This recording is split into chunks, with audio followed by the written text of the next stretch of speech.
Hey everyone, Nubkex here. I'll bring you day 2 of BlizzCon.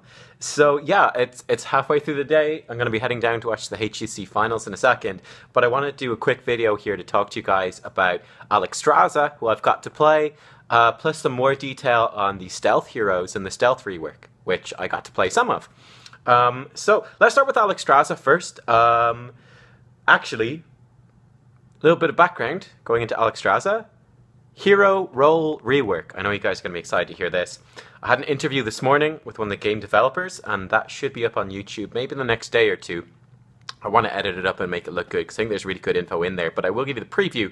I asked him, hero roles, are they going to change? What are we going to see? And he said, yes, we are going to see hero roles. And he said there's going to be 7, at the moment they're thinking there will be 7 new roles for the different heroes. That was interesting in the panel as well that Alexstrasza is labelled as a healer/support, and they did mention it very briefly. So it sounds like there's going to be tank, bruiser, healer, support, and then we don't know the final 3. Perhaps like specialists, I think, still have to be there. Assassins and siege, maybe. Not sure what the third one could be. But yeah, that's basically what it looks like. They're looking at a 7-role system. So that's kind of cool. And Alexstrasza is going to be healer/support. It's not like a multi-class type thing like Varian where you choose between the two. It's not that explicit. It's just, you know, you can perform a couple of different roles. So it's going to be more flexible and open, looks like. But yeah, Alexstrasza, she's super fun, man. She's really, really fun. The crazy thing about her is it does feel like you kind of have 2 heroics in the sense because her trait has, it's like 2.5-minute cooldown, I think, which turns you into a dragon. I think it's for about 15 seconds. And when you're in dragon form, you have a bunch of bonus max HP, and all of your abilities are empowered. Your basic attacks are empowered. So it's this incredibly strong transformation. It's a massive deal. And on top of that, you've got 2 normal heroics as well.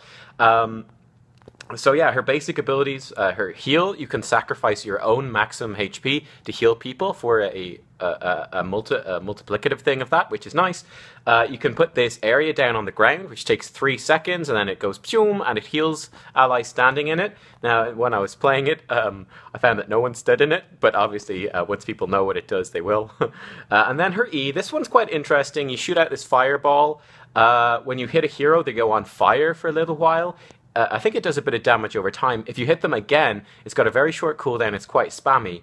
Hit them again with it, it does bonus damage and it slows them. It does have a pretty hefty mana cost though, is what I found. So that might be some of my initial feedback. It would be kind of nice, because it does feel like this spammy ability. You want to be throwing it out, trying to hit people with it while they got the debuff on as well. But it has a heavy mana cost, so I found, you know, there's mana issues with it. So that might be some, again, I only played 1 game, but that might be some of my feedback would be, it'd be kind of nice to have a lower mana cost and be more of a spammy kind of fun ability, you know? That's what I'd like anyway, from first impressions. The trait turning into dragon feels super impactful. So what it does, it makes your heal, which normally costs max HP, doesn't cost you HP anymore and has a shorter cooldown, so you can do lots of spot healing. The healing thing you put on the ground is much bigger. And then instead of shooting fireballs, you do like, you flap your wings and you push people backwards. So that's quite nice. She's got 2 heroics, which are both super interesting. I've only ever seen people choose one of them, though. So the first one, which I never see anyone change, will like mark an allied hero, and then it will link Alexstrasza and that hero. And my understanding is that 2 seconds later, it will equalize their maximum HP. So let's say they're both on 80% HP.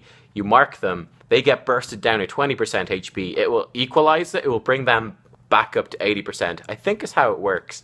Or likewise, if Alexstrasza, I think, gets focused, it will bring her back up. So kind of when that's on, you want to damage both heroes equally so they don't get healed. I think that's how that's supposed to go. Again, I haven't seen it actually in play.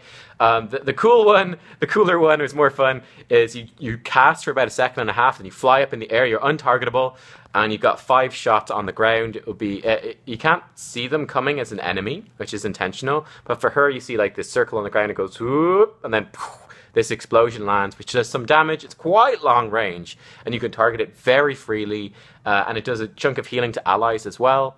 And then after that, you can choose in quite a large circle where you want to land. So it's pretty damn powerful. So yeah, she seems like a lot of fun, having not only the dragon form, but also the very powerful team fighting heroics and some interesting things going on there. So yeah, super impressed with Alexstrasza. She also looks amazing. The dragon looks amazing. So really happy with her. In terms of the stealth heroes, some more details on them. So I played Zeratul, and Zeratul has a new heroic, and boy, oh boy, it's crazy. So his new heroic is called Might of the Nazarene or something like that. I don't know what the word is. It's not Nathrazim, because they're Dreadlords from WoW. It's something Nerazim. You StarCraft guys will know. So it's got a 15-second cooldown, and it copies the last ability that you cast. So I played, obviously, Cleave build, where you jump in, you cleave them once, and then you copy your cleave. And that's really good. It's actually insanely strong in terms of wave clear, obviously, because you can double cleave. You clear out waves really fast, which is super powerful. I was double soaking loads, soaking for my team loads, and was able to do it really effectively, just like Q, then Or, which is the second Q, on a 15-second cooldown. So that's really nice wave clear, actually. It's really good. That also, they have combo slash at the moment, that level 4 talent. When you use an ability, your next basic attack hits 40% harder. That's now baked into that heroic choice. So that's really cool. So you've got this big decision between this much more assassination and damage focused Zeratul with that heroic, or with Void Prison as it is now. So that's pretty interesting, actually. But yeah, it seems to me like a cleave build with Wormhole and then copying the cleaves will be really, really strong. That strikes me as probably the best option there. But I mean, there's other options too, for sure. I think they're untalented. When you clone an ability, it's untalented, so bear that in mind as well. But it seems really good.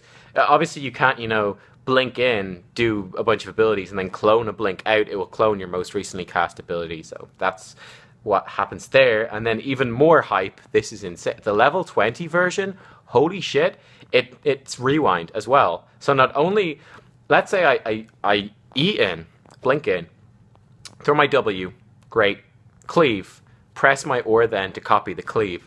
With the level 20 upgrade, rewinds all of my abilities. So I can E in, throw my singularity spike on someone, cleave, copy the cleave, everything's back again, give him another singularity spike, give him another cleave, and then blink back out. It's insane. It's ridiculous. So yeah, it's gonna be quite it'll change up Zeratul, I think, quite a lot. So I think it's nice. Finally, he'll have an actual legitimate second heroic choice. He has another couple of cool talents replacing stuff. So I think Shadow Assault is now a talent, which again, you probably still don't want to take. It's probably still rubbish, so you probably don't want to take it. Some version of it, I think, gives you attack speed. I don't know. And then I think on level 4, the one I saw instead of combo slash was your basic attacks give you like a stacking spell power buff. Pretty significant one. I think it's like 15% up to 45% bonus spell power every time you basic attack for a few seconds. So that's really strong as well. So yeah, Zeratul looks fantastic, actually, and potentially very OP. So we'll see. In terms of some of the other stealth changes, so they said with Valera, I haven't got to see her yet, but once you're in stealth for 3 seconds, you will get like this teleport on any of your stealth openers. So that's quite cool, trying to make her more relevant in that sense.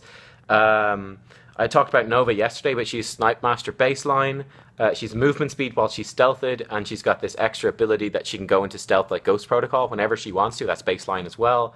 So kind of moving around more in combat and getting in position to land those snipes. Samuro.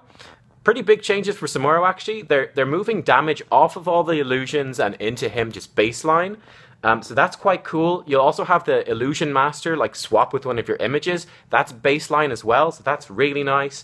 And then your spawn images, your mirror image ability, you're going to be able to choose where you're going to appear when you come out of it by placing your mouse. So let's say I press my Q, I'm here on screen, and then I come out. I can put my cursor up here, and then I'll spawn right there, and then the images will be like on either side, whatever, like that. So that seems really, really nice. So again, adding more tricksy gameplay to him, more sneaky stuff. They didn't say, I haven't heard what his replacement heroic is, but I thought that's pretty cool.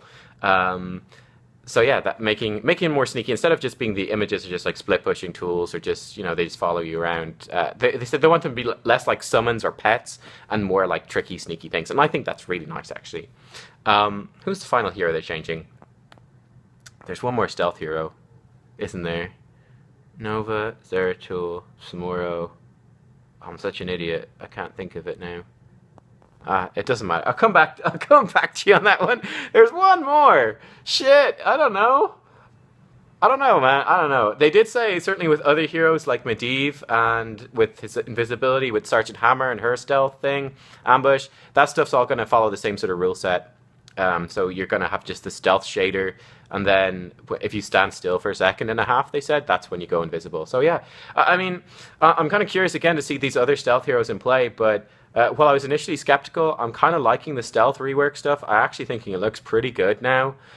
So quite excited to test it out on PTR in more detail. I haven't got to play. I've played as, again, like I said, some of the stealth, but I've not played against it yet. So I'm quite excited to actually play against it and work out the counterplay. I think it's gonna be pretty good though. So yeah, very favorable impressions so far from day 2. Let me know again any other things that you want me to catch before.